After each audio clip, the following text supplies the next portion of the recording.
bang magkakotse? Paano kung sabihin namin na ang brand new car na ito pwedeng mapasayo ng libre?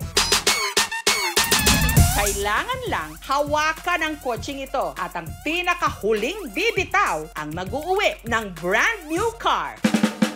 Ito ang highlight ng katatapos lang na Barako Fest 2024 na ginanap sa Lipa City sa Batangas, ang Last to Take Hands Off Challenge. Let's think of something na pwede nating gawin para masaya naman. Isa sa activities na I think nag-viral ngayon is the Last to Take Hands Off Challenge. Isa sa mga hindi umatras sa hamon ang 22 anyos na criminology student na si Gerson. Na-excite din ako kasi sa mga raffle na sinasalihan ko, hindi naman ako pinapalad. Napasama yung pangalan ko, so sabi ko, go na. Ang aabante naman para sa mga babae, ang mighty momshi ng Lipa City, ang 37 anyos na si Brenda. Sabi po nung bunso ko, Mama, sumali ka na doon. Kaya mo yan. Kayang-kaya. Malay mo, magkameron tayo ng bagong sasakyan. Natulog ako ng maaga kasi expected ko nga na magtatagal yung challenge na. Wala po akong paghahanda noon.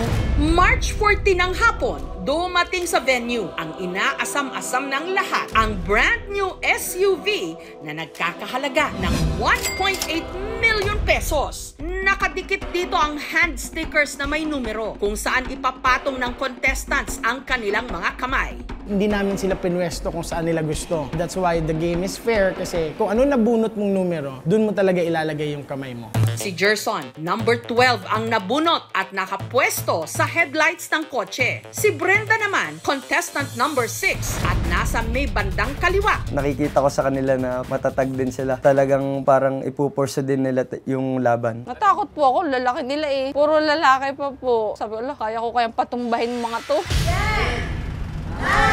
Maya-maya pa, pinahawak na ang mga kalahok sa kotse at sinimulan na ang walang bitawan. 3, 2, 1! Sa mga unang oras ng challenge, sisiw pa. Sabi ko, kakayanin ko to. Sobrang nakakangawit po, nakakamanhid po. Tapos ako po'y pasmado pa, nadulas po yung kamay ko. Sobra pong mamawis yung kamay ko eh. Pero makalipas ang 6 na oras, bakas na ang pangangawit ng iba. May mga napapaupo na at napapayuko. Every 6 hours na nakatayo kami doon, nakahawak. Bibigyan nila kami ng 5 minutes break.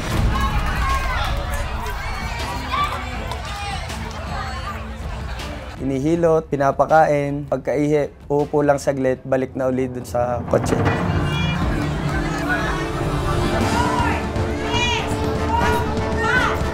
Ang ginagawa ko na nga lang po na kinakagat ko yung kamay ko, kinukurot-kurot ko yung sarili ko para mawala yung antok ko. Tao, kahit hindi ang gumagalaw, pag nakatayo, nakakontract yung kanilang mga muscle. Kung masyadong matagal, katulad ng ganyan, 24 hours, 2 days na sila nakatayo, hindi gumagalaw, napapagod talaga yung muscles, dehydration, kaya pwede rin bumagsak ang electrolyte, sodium, potassium. Naka-standby yung mga partner hospitals namin, partner din namin yung Red Cross. 24/7 din sila binabantayan doon. Alas 3 na ng madaling araw, pero matira-matibay pa rin ang labanan. Mula 4 na po, 25 na lang ang natira. Nung unang gabi, ang nagpahirap doon yung panahon. Siyempre, lumalamig na. Bawal din kami mag-jacket. Naisip ko na kakayanin ko kaya to. Pag pikit ko, napahimbing ng konti yung tulog ko. Muntik na matanggal yung kamay ko dun sa sasakyan. Buti na lang, parang nagitla ako. Kumakapit na lang daw si Gerson sa higpit ng suporta ng kanyang pamilya na nung mga sandaling yon, naroon at nagbibigay ng moral support. Bilang isang ina, hindi ko maiwasang mapaiyak na nakatalikod kasi nakikita ko kung ano yung hirap ng anak ko. Sabi ko nga lang kung pwede lang tapusin na kagad eh. Andiyan yung tatanungin mo, hindi ka ba napapadumi? Okay ka lang ba? Hindi ka ba inaantok? Once na chinichir nila ako, mas ginaganahan para matapos yung challenge na yun. Bata pa lang daw si Gerson. Pangarap niya ng magkaroon ng sariling sasakyan. Ang kanyang tatay, 4 na dekada ng on-call driver o arawan sa pagmamaneho. Depende kung may magpapadrive sa kanya. Pero kailanman, hindi raw nito nakayanang bumili ng sariling kotse. Nagko-commute lang kami. Never ma-afford kasi kulang pa sa pagpapaaral at mga pangangailangan namin yung kita. 24 oras na ang lumipas, pero sina Gerson at Brenda hindi pa rin bumibitaw sa kanilang dream car. Sa 20 natitira, 18 ho ang lalaki, 2 ho ang babae. Si Brenda, napapayuko na at napapahawak sa kanyang tuhod. Nasasakit na po ang katawan ko nun, pati puso ko po nun, parang sumakit na kasi kakapigil ko po ng ihi. Parang hindi ko na kaya kasi namagana yung kamay ko. Pero naisip ko naman, sayang naman kung wala akong maiuwi kahit ano. Dalawa sa mga anak ni Brenda may problema sa mata. Ang panganay niyang si Darren, ipinanganak na bulag. Ang kanya namang bunsong si Ivan, nabulag na rin ang kaliwang mata dahil sa neuro-ophthalmic lesions o problema sa ugat sa mata. Gawa ng mahirap po kasi... Ayan. Kasi sapat na po sa amin yung panganay ko Parang hindi na po namin kakayanin kung mawawala uli yung paningin ng bunso ko. Okay na po yung isa pero yung manadagdagan po uli ng isa, mahirap na po Darating at darating din daw po ang araw, mawawala din daw yung paningin ng isa. Kaya mahirap po, siyempre. Siyempre po, kung ako ay mananalo, nabibenta ko yung sasakyan, may mapampagamot kami. Kaya ako laging malakas doon kasi naiisip ko yung mga anak ko. Sa paglipas ng mga oras, pahirap na ng pahirap ang sitwasyon ng contestants. Ay, umayaw na. Yan, may isa. Lapit tayo doon. May umayaw na isa. Palakpakan po natin. Idol. Ayan. Umayaw na si Idol. Number 30. Lokos ah. Ayan, umayaw na. Hanggang ang natira na lang, 5. Kasama pa rin sina Gerson at Brenda.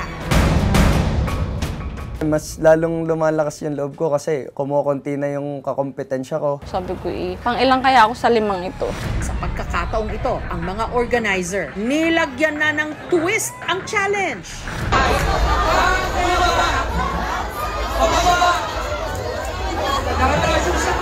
Pero once na bumaba yung tao dito, paliwanag na sa iba. Pag bumaba yung kamay, 5, 4, 3, 2, 1. Dito na napabitaw ang 3 pang kalahok, kaya ang natira na lang na maglalaban para sa brand new car, sina Gerson at Brenda.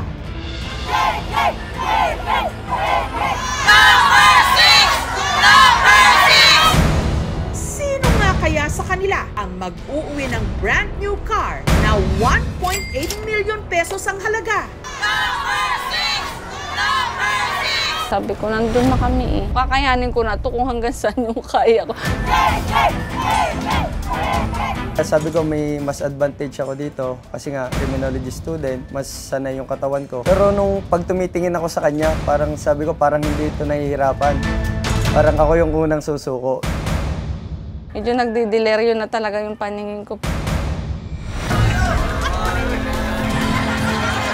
Kayo rin, huwag pong bibitaw dahil meron ng magkakakotse sa aming pagbabalik.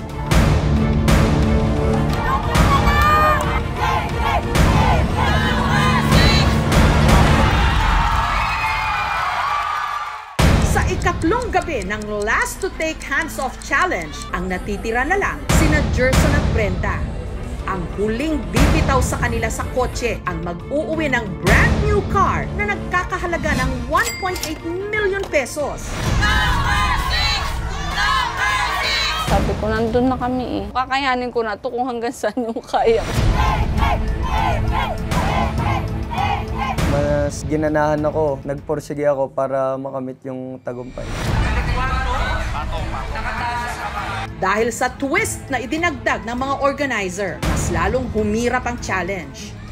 5, 4, 3, 2, 1. Hindi po madali, nakataas ang kamay mo, nakataas ang isang paa mo lang ang maninimbang, tapos nakakapit ka pa sa sakyan. Sobrang hirap, para kasing nangingimay na yung left foot, parang magka-cramps. Pero tiniis ko lang.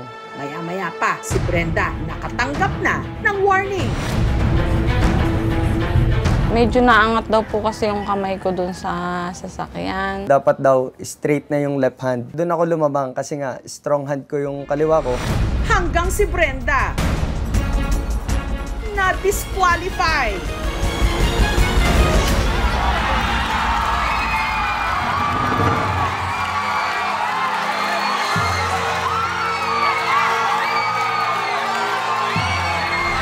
Uli ang nanalo ng brand new car, si Gerson.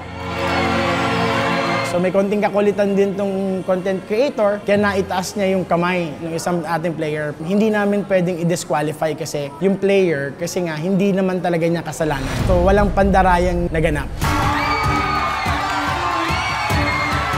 As in, nawala yung pagod. Hindi na ako nakaramdam ng gutom, ng antok. Basta humingi lang ako ng tubig, okay na. Last man standing challenge ay walang iba kundi si John Gerson Gonzalez. Ayan! Congratulations! Palakpakan naman natin! Nakita ko yung aking ina na sobrang saya nila. Tuwang-tuwa din ako ng time na yun. Nagdilim na po yung paningin ko nung dinala nila ako sa ospital. Hindi ko po alam na dehydrate na pala ako. Samantala, si Brenda nakatanggap pa rin ng consolation prize na isang motor at 20,000 pesos. Not bad! Pwede na rin. Masaya na po ako kung anong meron akong natanggap. Lalong-lalo na po sa pagpapa-opera ng anak ko. Hindi ko na po ngayon pinoproblema. Bukod sa Barako Fest, pinangako namin na tutulungan kung ano man kailangang operasyon o kailangang gawin.